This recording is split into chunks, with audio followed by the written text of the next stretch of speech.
मिट गए, मिटते हैं, मिट जाएंगे आधा चेहरे।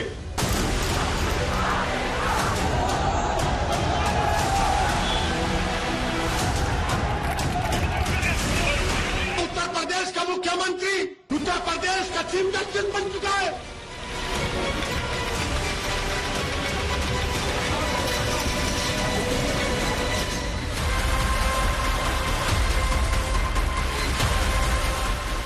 नुपुर शर्मा के विवादित बयान पर मुसलमानों का गुस्सा, उसके बाद भड़की हिंसा और पत्थरबाजी के बाद बुलडोजर और बुलडोजर के बाद बवाल की सियासत का पारा जून की गर्मी को मात दे रहा है। एक ऐसा दिन नहीं बीतता जब असदुद्दीन ओवैसी बुलडोजर के मुद्दे पर उत्तर प्रदेश के मुख्यमंत्री योगी आदित्यनाथ पर धावा नहीं बोलते।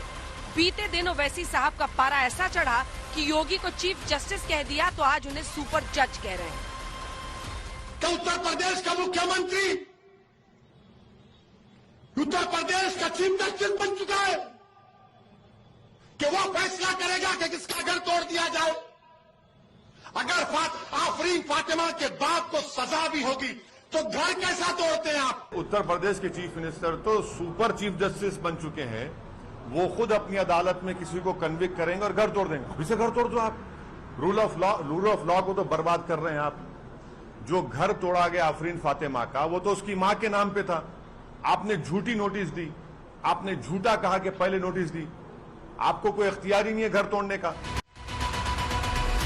अब तक बीजेपी से कोई खुलकर बुलडोजर की कार्रवाई पर दम नहीं भर रहा था, लेकिन अब बीजेपी सांसद साक्षी महाराज सामने आए हैं। कह रहे हैं पत्थरबाजी का इलाज बुलडोजर ही है। साक्षी महाराज ने कहा कि अगर शुक्रवार को पत्थरबाजी होगी तो शनिवार को बुलडोजर जरूर चलेगा। उन्होंने याद दिलाया कि यूपी में योगी सरकार है। वहीं ओवैसी सीधा सवाल दाग रहे कि बिना अदालती फैसले के घर कैसे गिराया गया। हमारा घर तोड़ दिया तुमने। तुम कौन होते अगर उसने किया?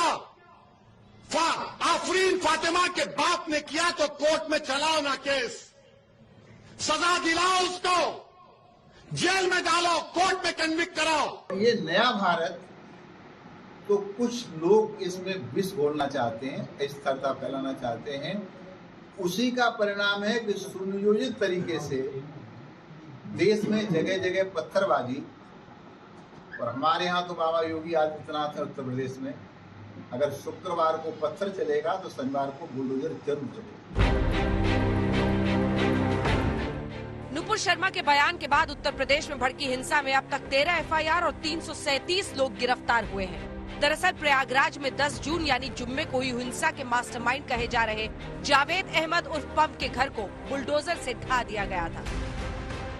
रविवार को भारी तादाद में पुलिस बल के साथ प्रयागराज प्राधिकरण की टीम जावेद अहमद के घर पहुंची और बुलडोजर से जावेद पंप के घर को मलबे के ढेर में तब्दील कर दिया गया। अब ओवैसी सवाल उठा रहे हैं कि अगर जावेद को पुलिस उठाकर ले गई तो फिर उसकी बेटी आफरीन फातिमा का घर क्यों तोड़ा गया? प्रयागराज में लोगों ने प्रोटेस्ट किया तो आपने आफरीन फातिमा के घर को तोड़ दिया, पूरे घर को तोड़ दिया। क्या कहा उत्तर प्रदेश की सरकार ने कि इसका बाप और ये जिम्मेदार है? क्या कोर्ट किस लिए है? फिर बताओ आप, अदालत किस लिए है? जज किस लिए है? पुलिस किस लिए है? अगर तुम तय कर लोगे 15 दिन से नुपुर शर्मा गिरफ्तार नहीं होती और हमारे खिलाफ जजमेंट दे दिया जाता है कि तुम मेन आदमी हो, तुम्हारे घर को तोड़ दिया जाएगा। गुजरात के भुज में बीते दिन ओवैसी यूपी के सीएम योगी आदित्यनाथ पर बड़ी जोर से बरसे। प्रधानमंत्री, ये नफरत नहीं है तो क्या है बताओ आप? उन्होंने सीधे सीधे सीएम योगी को कह दिया उत्तर प्रदेश के मुख्यमंत्री इलाहाबाद हाईकोर्ट के चीफ जस्टिस बन चुके हैं। ओवैसी ने ये सवाल भी बुलंद आवाज में उठाया कि लखीमपुर खीरी में किसानों को जीप से रौंदने वाले अजय मिश्रा टेनी के घर पर बुलडोजर नहीं चलता और आफरीन फातिमा के घर पर बुलडोजर चलता है। आफरीन फातिमा के बाप ने किया तो कोर्ट में चलाओ ना केस, सजा दिलाओ उसको, जेल में डालो, कोर्ट में कन्विक्ट कराओ। क्या उत्तर प्रदेश का मुख्यमंत्री उत्तर प्रदेश का चीफ जस्टिस बन चुका है कि वो फैसला करेगा कि किसका घर तोड़ दिया जाए? ओवैसी ने पीएम मोदी से अपील की, आखिर ये बुलडोजर एक समुदाय के लोगों पर क्यों चल रहा है। ओवैसी ने गरजते हुए कहा, ताले लगा दो अदालतों पर। हम देश के प्रधानमंत्री से हाथ जोड़कर विनती करते हैं कि आप अपने नेशनल स्पोक्स पर्सन के खिलाफ एक्शन लीजिए।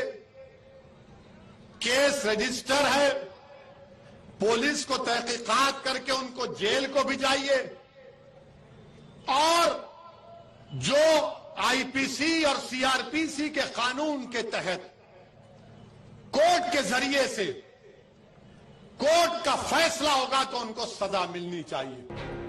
पैगंबर मोहम्मद को लेकर ओवैसी काफी भावुक भी हुए। उन्होंने इमोशनल होते हुए दुआ मांगी कि अल्लाह के रसूल सल्लल्लाहु अलैहि वसल्लम ने ताइफ के सफर में ताइफ के वक्त ये दुआ फरमाई थी कि अल्लाह, मैं अपनी कमजोरी और वसाइल की कमी और लोगों की नजर में बेवक्ती का शिकवा आपसे करता हूं। या अल्लाह, हम अपनी कमजोरी और वसाइल की कमी और लोगों की नजर में बेवक्ती का शिकवा आपसे करते हैं। आप तमाम रहम करने वालों में सबसे ज्यादा रहम करने वाले और मेहरबान हैं। या अल्लाह, आप हमें किसके सुपुर्द कर। ओवैसी ने कहा कि मीडिया उनकी इन तकरीरों को भड़काऊ बताता है, लेकिन वो ऐलानिया कह रहे हैं कि वो ऐसे ही गरजते रहेंगे। आज तक ब्यूरो।